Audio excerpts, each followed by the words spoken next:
think I can do the job. If I didn't, I wouldn't go to Pittsburgh. I wouldn't even play professional football if I didn't think I could move right in and do the job. I think this film is a perfect example of that. Look what we found. And I felt you gotta keep this stuff. You don't throw it out. It's almost a sin. I said, don't throw anything out. Keep everything. Put it on a reel, put it away. Someday you'll use it. Someday is now. You're using it.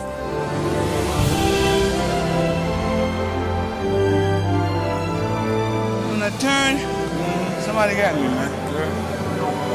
God, did they hit me.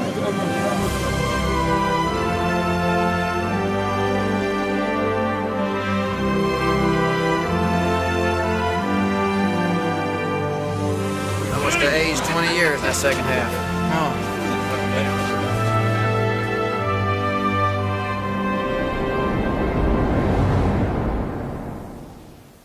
Last year, when we came up with the idea for Lost Treasures, I thought that maybe we'd find enough good footage that had never been seen on television to produce one show that covered our entire history from 1962 to the present.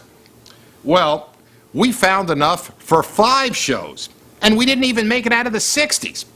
So it's on to the 70s, and our research staff assured me that since NFL Films was increasing the amount of film we shot each season, our supply of Lost Treasures won't run dry anytime soon. Come back. Well, now I can admit that in the beginning, some of us weren't so sure that this idea would work. At first, I wasn't so sure that it was such a great idea. I didn't know what you meant by lost treasures.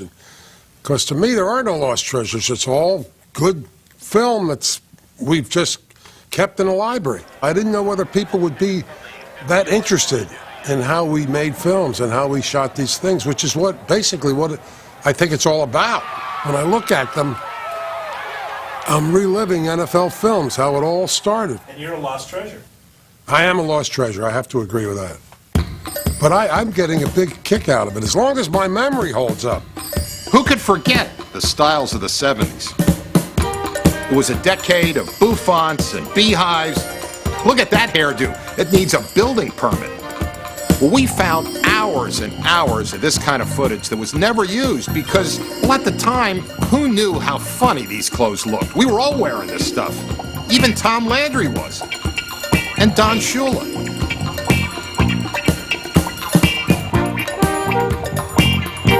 In 1970, Flower Power gave the NFL a new look. New stadiums, new turf, new teams. The Steel Curtain meets Austin Powers.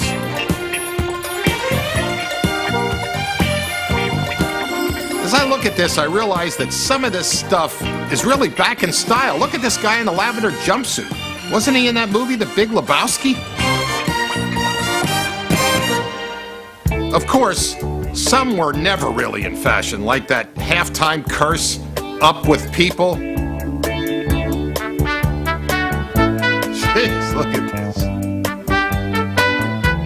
NFL owners, they even got in on the act. Now that's John Meekum of the Saints. And this is swinging Gene Klein of the Chargers. Even a grizzled old pro like Tommy Mason wore pink. And then there was all those beards and mustaches and sideburns. The mutton chop sideburn champion was Manny Fernandez of the Dolphins. Dave Costa represented the House of David. And the pretty boys with the shag cut sitting on the bench, that's Jack Snow and Lance Rensel. Bill Bradley, he favored the Leonard Skinner look. Did you ever have one of those nights when you just didn't want to go out, but your hair looked too good to stay home? Well, that's Pete Athos of the Giants. I first met Athos when he was playing for the minor league Norfolk Neptunes, and we were making a film about the Pottstown Firebirds. Athos was a hard hitter, and just as feisty was another skinny long hair named David Knight, who played wide receiver for the Jets. Knight had even prettier hair than Athos, and I always had this weird feeling that, I knew him from someplace. I finally figured out that he looked just like my 6th grade girlfriend. But of course, the Flower children hadn't completely taken over. Here's a guy who's neither grateful nor dead.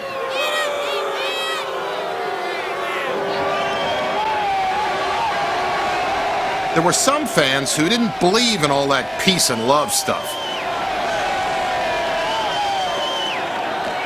On the field, the game was still played with that same edge.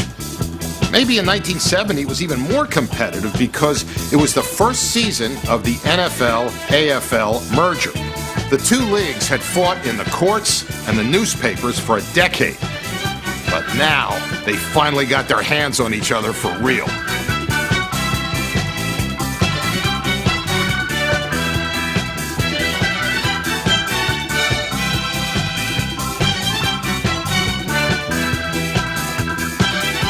Wanted to show that the NFL was now one big happy family. So none of this saw the light of day. Can you imagine the fines and suspensions if this had happened now?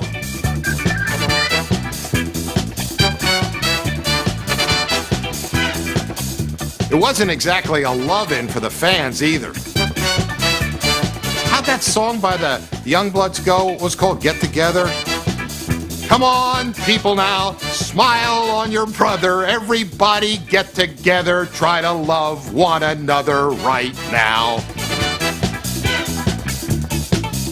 Additional security was brought in to restore law and order.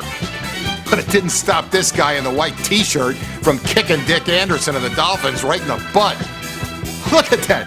We couldn't believe this shot when we found it, or the fact that, look at that, the guy seems to have gotten away with it. Nothing happens to him. Somewhere during that first season of the merger, it dawned on the players that they were in this thing together. What we thought would be a long, bloody, nasty transition started to go smoothly. And it amazed me that in less than a year, the AFL-NFL rivalry was really nothing more than a memory. By 1970, television was casting a lengthening shadow over the game. Instead of 4 or 5 video cameras at a game, the networks were using 8 or 10, and they were huge.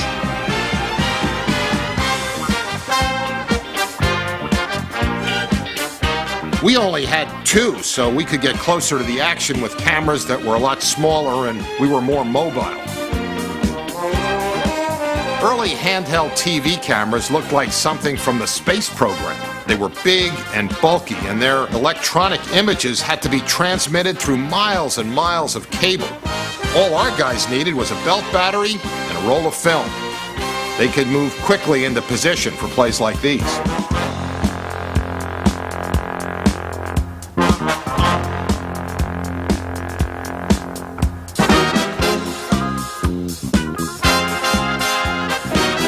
None of these shots were used back then, but I love the fact that the techniques our cameramen mastered 30 years ago are the same techniques that we use today.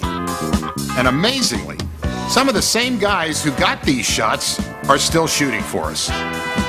Ernie Ernst, Howard Neef, Phil Tuckett, and Bob Smith.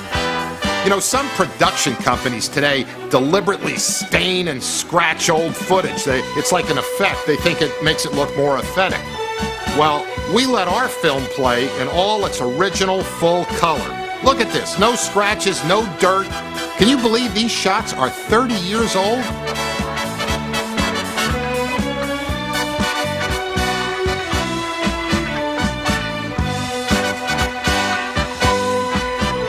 But maybe you noticed that this montage was made up mostly of running plays. You see, pass coverage, that was a different story. Keeping focus on a ball in flight was a real challenge.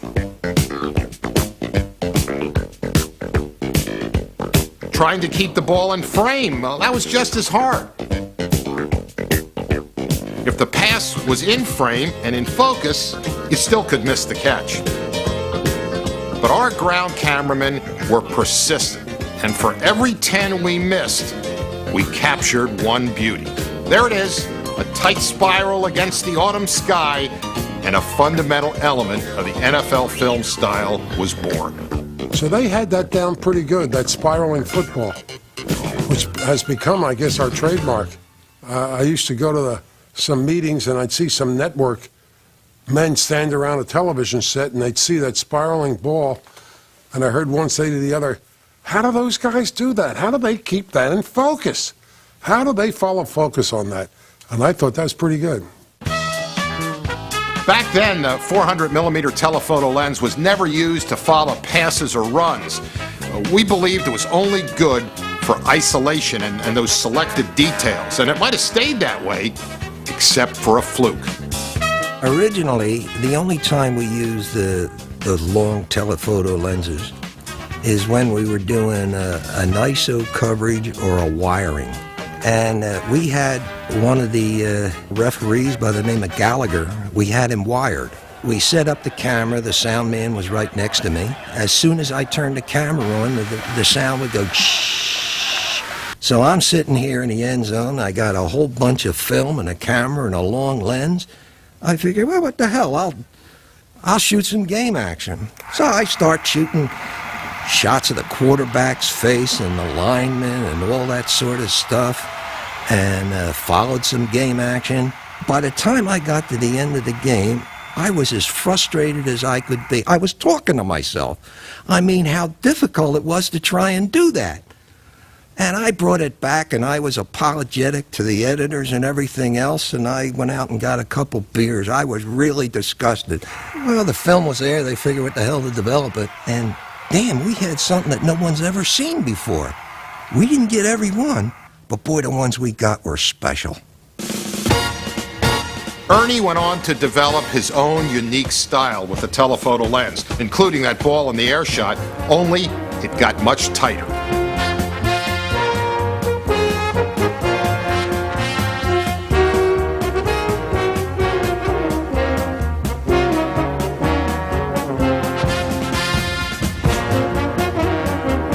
Ernie's most famous shot was the Immaculate Reception by Franco Harris, but believe it or not, that's not his favorite. I got a shot one time, the ball was thrown and it was coming through the air, and like we say in NFL, you could read the writing on the ball, and it comes down and it's in super slow, and you see two hands come up and the ball goes into the hands, and the guy brings it down to his face. Best shot I ever made. Nowadays, we'll be sitting watching television or something, no matter who I'm with, you know. That's my shot. I made that. You know, it's gotten to a point now when I'm with my wife, she'll say, oh, shut up, I know that. You know?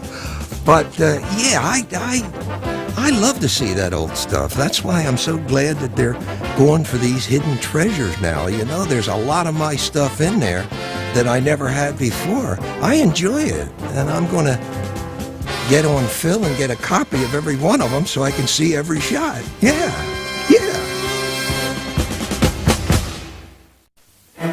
In 1970, a few of the original stadiums were still in use. The old ballparks had a distinctive charm, but that was lost with the arrival of that other example of 70s bad taste, the dual-purpose stadium.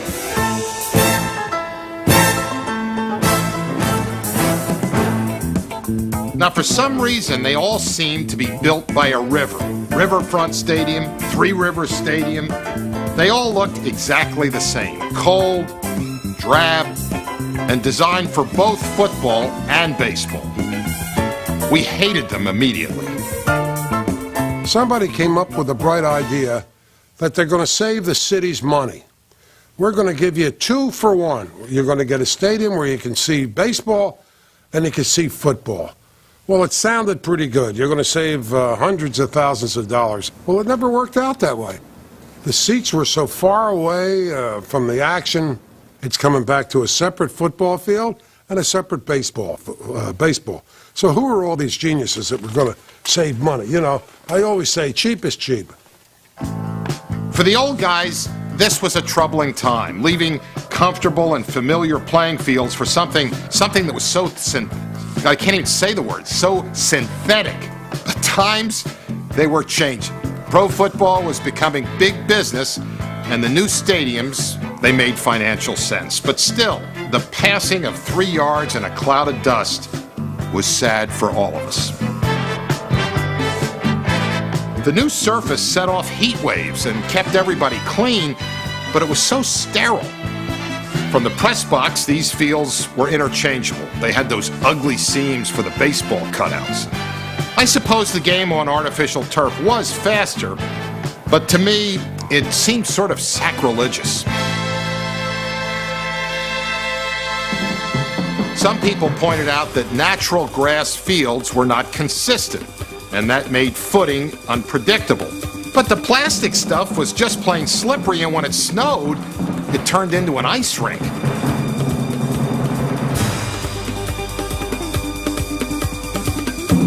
They said mud baths would be a thing of the past. But the puddles were just as deep, only cleaner.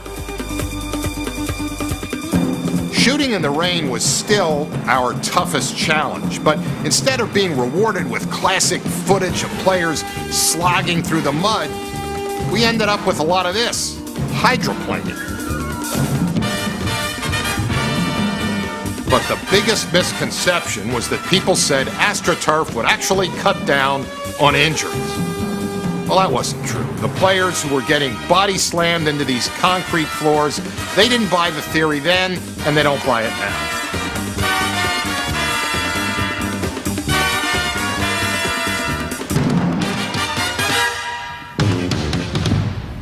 In Dallas, they went for something totally different. A stadium with a sunroof. A Dallas executive, I think it was Tex Schramm, said, "We built it this way so God could look down and root for the Cowboys." What it did was create a shadow nightmare for our cameramen. Shots we never missed were now unusable.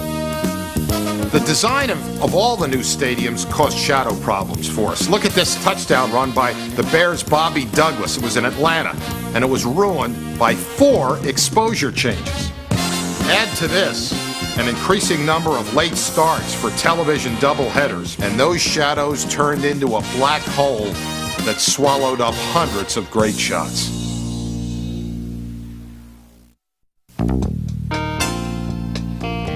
Another new stadium that opened in 1970 was San Francisco's Candlestick Park. Now, it wasn't so much that I disliked Candlestick, it's just that I really loved Kezar. That's the stadium the 49ers left behind.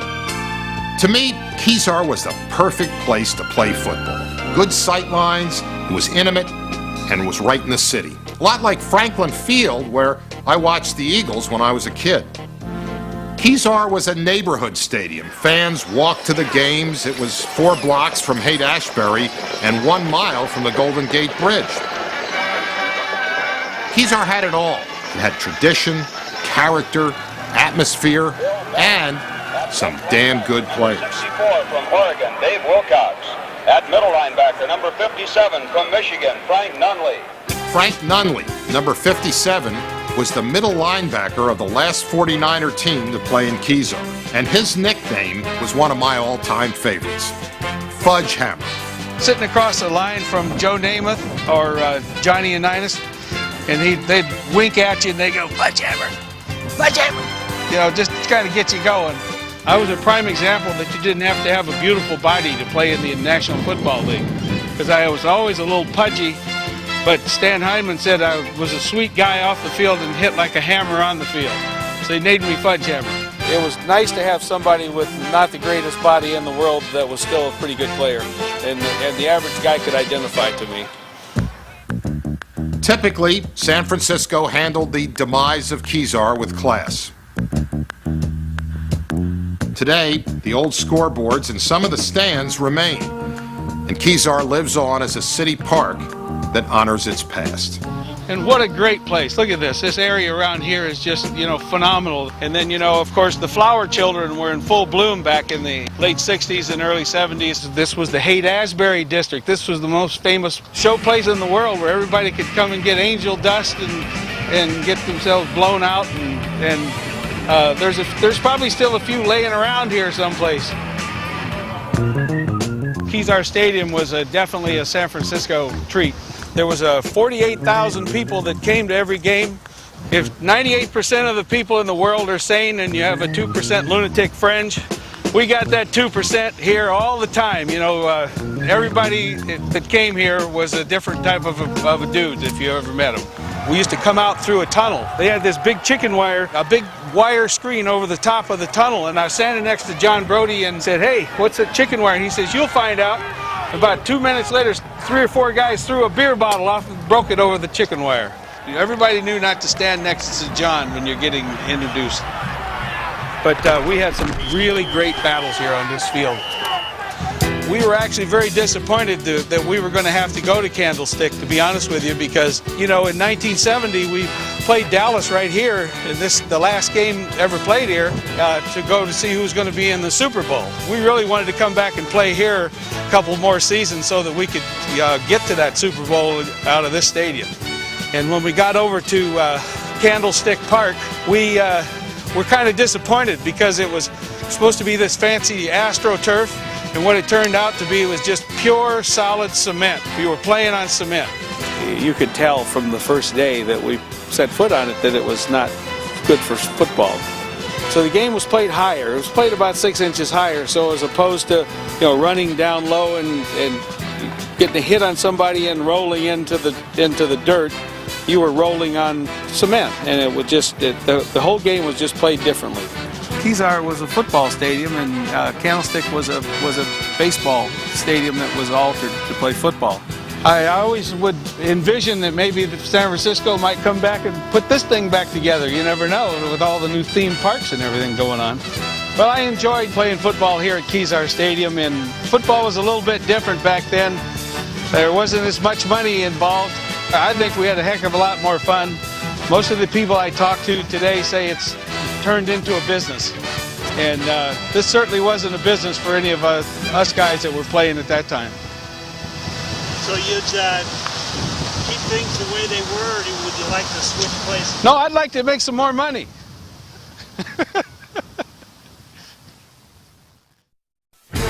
One stadium that didn't change was Green Bay's Lambeau Field. But the 1970 Packers were far removed from the glory days of the 60s. Most of the legends on those championship teams were now in street clothes, and they had returned to honor Bart Starr, who had led them to 5 world championships. A teary-eyed Starr knew his best days were behind him, but he didn't expect the disaster that followed.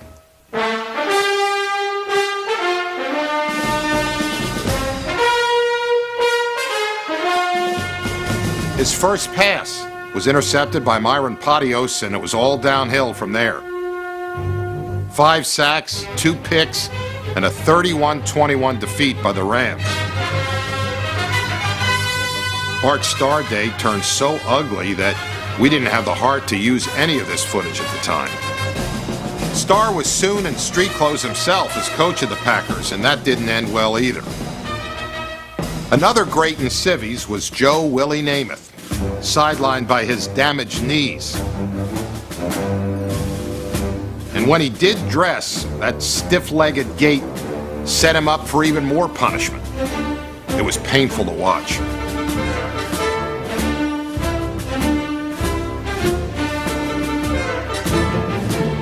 The charisma was still there, but by the early 70s, the greatness was gone.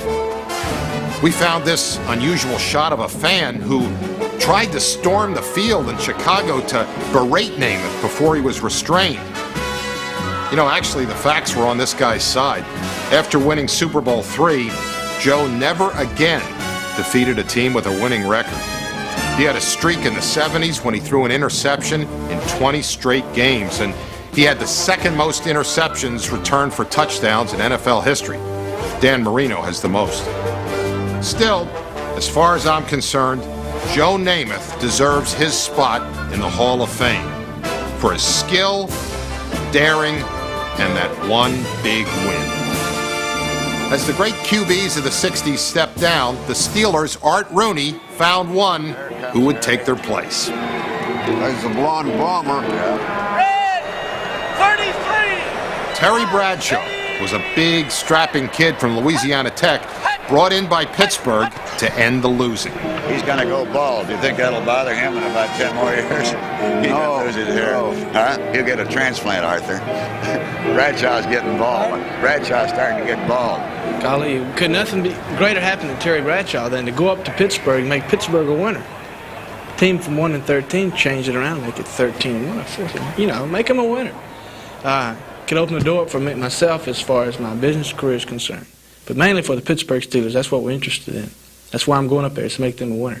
Terry Bradshaw was the first pick in the 1970 draft, and we brought him to Philadelphia for his first national interview. You're in a medium shot? Louis Schmidt was the director that day, and he's still with us 30 years later.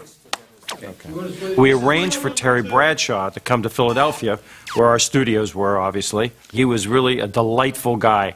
He had no guys at all. He had nothing in front of him. Do you think you look like a quarterback? I don't know what they look like. We're used to being dealing with people who are a little more guarded and public relations conscious. Living in the city of Pittsburgh isn't exactly one of my goals in life. Back then, he just let it rip, and he didn't care what he said, and we knew we had something hot. We knew we had a good interview, and we just let him talk. This long hair and guys dressed up like girls, these kind of things that really make America, to me, it just makes it ugly, as they call the ugly American. What's on his mind is on his tongue. Whatever came into his head, he said it. And I hadn't seen too much of the long hair stuff, and this guy did have long, curly hair. You know, wild-looking clothes and everything, putting this makeup on me. I thought maybe I ought to call him Bruce or something, you know. From there, we drove to Franklin Field, which at the time was the site of where the Eagles played football. The funny thing is that I had told Mo Kelman, our cameraman, who even then, back then, was in his 70s, and he was supposed to get Terry throwing some passes.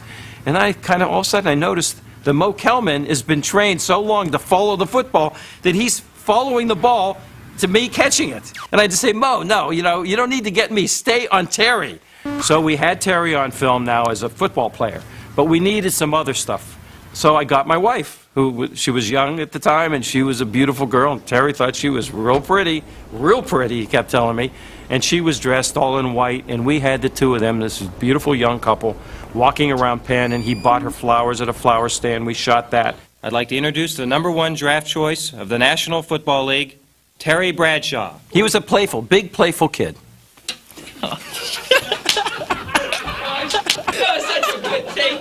That was such a good take.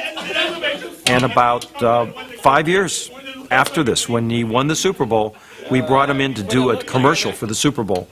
And he got off the plane, and he had kind of a straight face, no recognition, none of the warmth that I had come to associate with him. And I said, you know, what's the problem? And he said, nothing, let's get this thing done. He was all business. And basically, he told me that he barely remembered his trip to Philadelphia 5 years before that.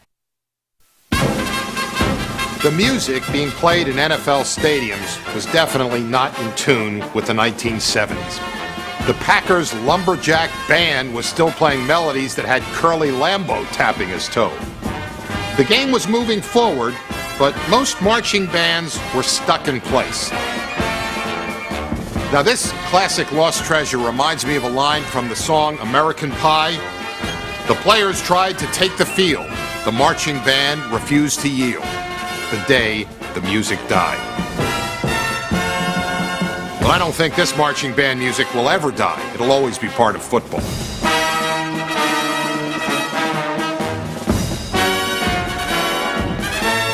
Thankfully, the 70s did bring a change of rhythm.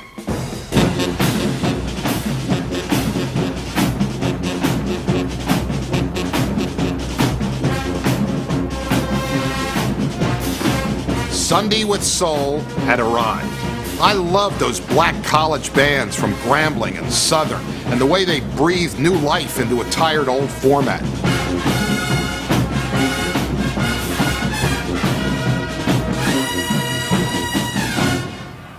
Hey, down!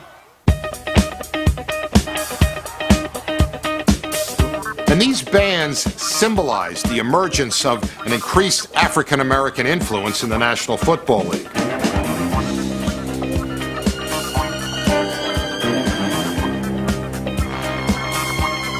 on the field, and up in the stands.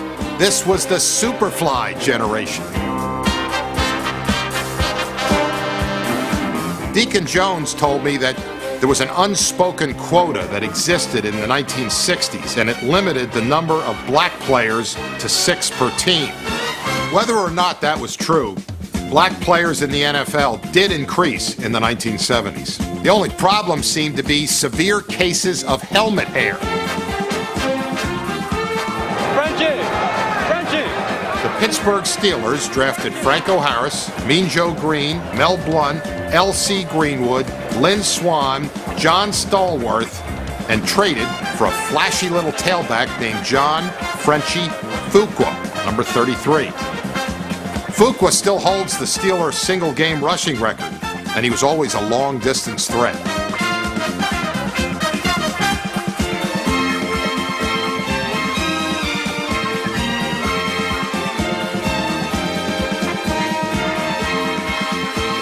But his heroics were overshadowed by a greater claim to fame. Frenchie had the wildest wardrobe in the NFL, which was saying something in the 1970s. We looked through our entire film library, but these stills were all that we could find to verify the legend. So we took a trip to Detroit to see if Frenchie could still fit into some of his outfits 30 years after the fact. It was raining like hell outside. It was a real Midwestern thunderstorm. And we did our best to turn Frenchie's living room into a disco inferno. Can you believe it? We don't have a motorized ball. I mean, this is definitely disco or low-tech disco. Yeah. I mean, if I walked in now, I wouldn't even know this was my living room. You guys made a transition here. Action? What was this, Frenchie? What outfit was this? This was my Pancho Villa outfit. And the only thing I regret is I haven't got my sombrero and my little round sunglasses. It was a deadly look I had in this outfit, there's no doubt about it. Okay, next costume. Come on out. Oh, wow. Okay, can you believe it? Can you believe it? I mean, come on. I mean, why do we have to have the ladies have all the advantages? Before I left Pittsburgh, you could even see a few businessmen walking along, going to work with purses. My chaps could go in here. My eighth bandage could go in here. All of the advantages that women had. Now listen, I'm not on that side of the fence, but why shouldn't we share too? This was my Get Serious outfit. Superfly, no smile. I even had a black hat that I broke down. I mean, I was Humphrey Bogart to the max in those days. Hitman, if you want to call it outfit. Although my hits took place on the football field. JFF, John Frenchie Fuqua. Everyone in Pittsburgh can say Fuqua. Hey, qu'est-ce que c'est, s'il vous plaît? What was my pay? What was my reward? Ooh, my job was done. I had been paid. I enjoyed it. What's this one? What's going on out there? Thunder, lightning, of which I used to hitchhike. Pay no attention to it. Just a little Midwest storm out there. What you have here is one of my all-time favorites. This is my caveman outfit. When you leave training camp, you are in the best shape of your life. I felt invincible when I came out of training camp. I didn't believe I could get hurt. I didn't believe no one could catch me. I was just a madman at that time. Just to be able to get into this today lets me know that there's hope for me. The gods have spoken. We just had a major storm here. I think that was close.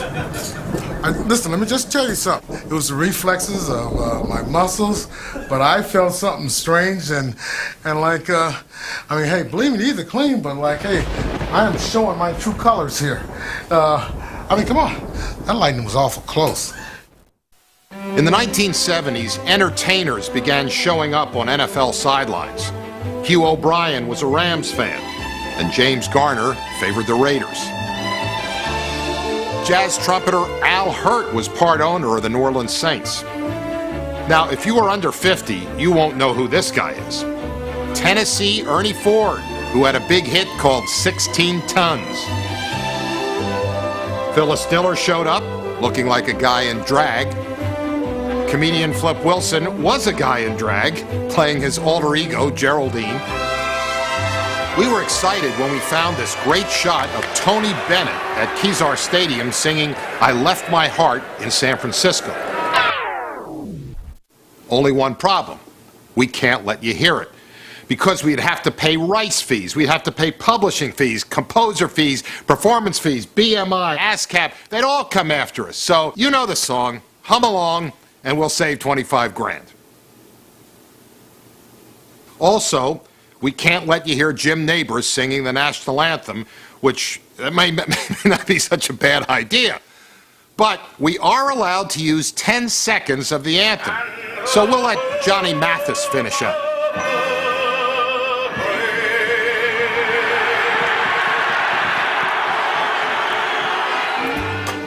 There were other interesting characters on the sidelines. I know Abraham, Cleveland field goal chaser and fan extraordinaire, appeared in last year's Lost Treasures, but this new shot was so good, we just couldn't leave it out. On the field, the Browns had some memorable names like tight end Chip Glass and wide receiver Fair Hooker, number 43.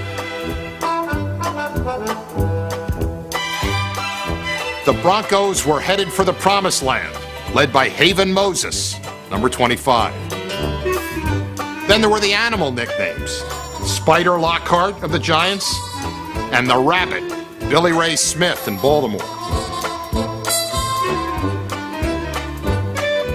Tom Casanova loved Cincinnati, and Happy Feller was pleased to be kicking for the Eagles. Then there were the runners, Don Nottingham, the Baltimore Bowling Ball. Bill Earthquake Enyart, who shook the ground briefly in Buffalo. And there's Tank Holmes rumbling into the end zone.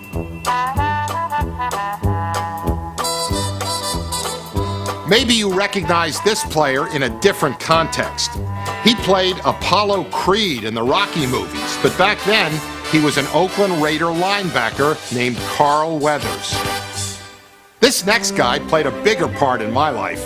He was an All-American tight end for the Eagles named Steve Zabel, spelled with a Z.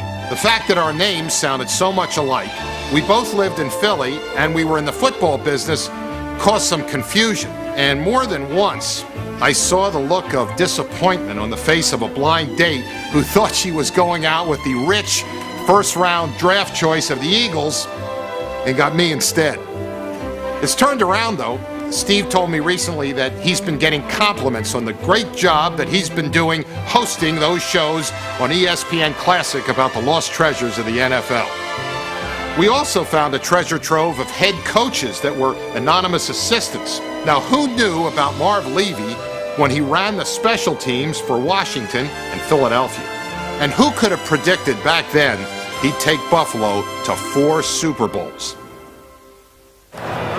On Don Shula's sideline in Baltimore, John Unitas, Chuck Noll was prepping for his Super Bowl victories with the Steelers. Here, we're trying to get a shot of Bengal head coach Paul Brown, and this damn assistant kept getting in the way.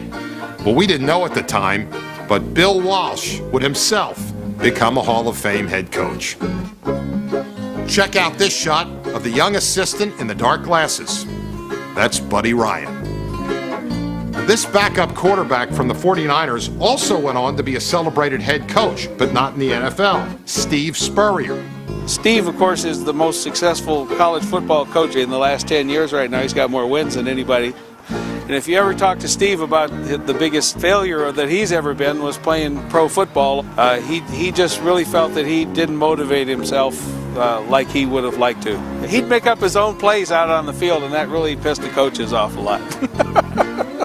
Steve was always he always thought he could do it better than anybody else, and of course he's proven to himself, to everybody else, that he can. But he couldn't do it on the professional football field. Hey, speaking of great names, number 46 of the Vikings, that's Irsel McBee. Come on, Frank, do something. What the hell? You're standing there not doing anything. What the hell is it? Send him out for chicken or something. You know, Phil, that I was always a nut for equipment. I loved the equipment more than anything else. I used to spend more time going over the cameras and the recorders and the microphones. It's amazing, the transformation of the tape decks. Everything with digital and computerization. I would have had a lot of fun with this stuff. I might have had too much fun. I'd have been buying everything there is. As the 70s began, we were still experimenting with ways to get better sideline sound. This big, long mic was a little impractical for use in the bench area. Again, we opted for smaller, more mobile equipment. Turn right around, turn right around. We needed to move quickly because teams started assigning a trainer or an equipment guy to chase us off, to get us out of the bench area. Man. It's gonna be green! Down this restraining line here now. This little broken line here. We're with the National Football League. Yeah. Get back over the other side of that line. Y'all move out with the camera back behind us. Now, as soon as they do this, as soon as they go motion like this, hey, get out!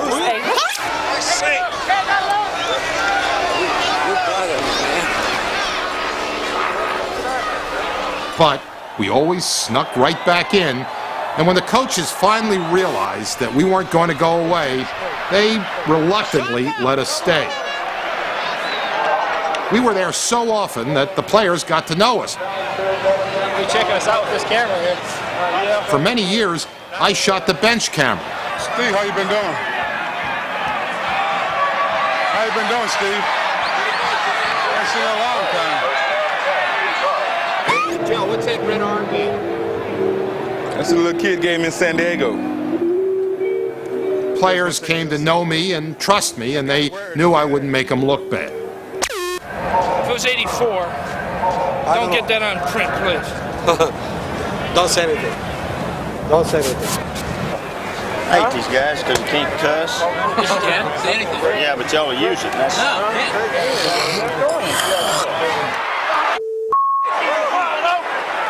Crap! Some of that we can't use. That is a team! That is a team! This special access gave us the chance to document the era's greatest teams and greatest players in moments of unguarded intensity. Come on, Vasco, shaft, get one. When I heard him moves, might have made him quit. You probably missed this one too. Hey, hey, dude. All right, now get in there. Let's take that son of a in. You ever club one on them? Come on, Deez, play your game now. Play it. Hang on him close. Billy, stay up here. Knock him down now, okay? Knock your outside men down. Knock it in there to me, somebody did. Louis, we'll take 3. How much time they got? Golly! I can catch a nap in there. Hey, what's on that turn? Somebody got me, man. God, did they hit me? Should have got it in, man. That's all right, man. Should have got it in. What happened up the middle, Eve? What happened on that last play up the middle? That's the third bad call damaging call he's made on us today. And you know where his home is? No. Baltimore. With Don Shue. Wendell! Tucker! Wendell! Tucker! Come on, Tony Khan! Come on, Danny! Man, come on! Dig in, babies! Let's go, Rocky! Come on, Bobby. Jethro! Get him, get him, get him, get him! Come on now! Gotta win! Blitz him, anything! Let's get it up! You wrap him up, baby, you wrap him up! Hit his ass! Come on, Bubba! Come on, don't give him that point! Find the hole! Find the hole! Win, Smitty, win! I don't think shit. There's some ice on there. No. It ain't bad. It ain't bad. All right. It's just a little pull. All right, okay. It's not even a pull. Charlie horse. Just Charlie horse? Charlie horse. There is no pull. They got Lou ready to go, so you just take it easy, Rabbit. I'm gonna hold you out for a while. Here. Hey, I just want to say Football coverage here! One thing different about the 1970s was the lack of NFL merchandise being worn by the fans. Now, what's wrong with this picture? Well, compare these crowd shots to today's color-coordinated stadiums. The early 1970s marked the emergence of NFL Properties, the marketing division of the league office.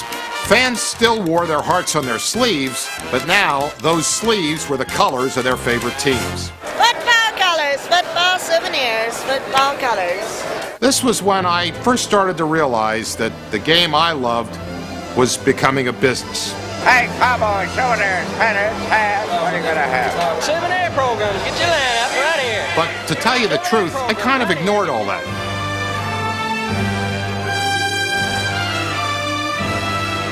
To me, the NFL has always been as basic and as beautiful as this 2-yard run by the Bears' Ross Montgomery. 1970 was a year of transition, from the cozy old ballparks to the gleaming new sports palaces. But that really didn't change the game any.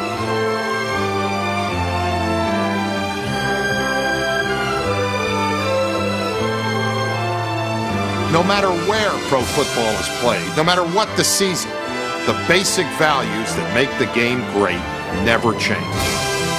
Courage, pride, and a love that's shared by the players and the fans of the National Football League.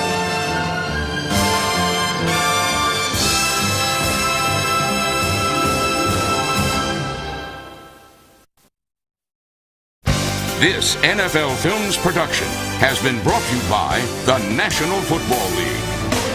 The NFL is online at www.nfl.com.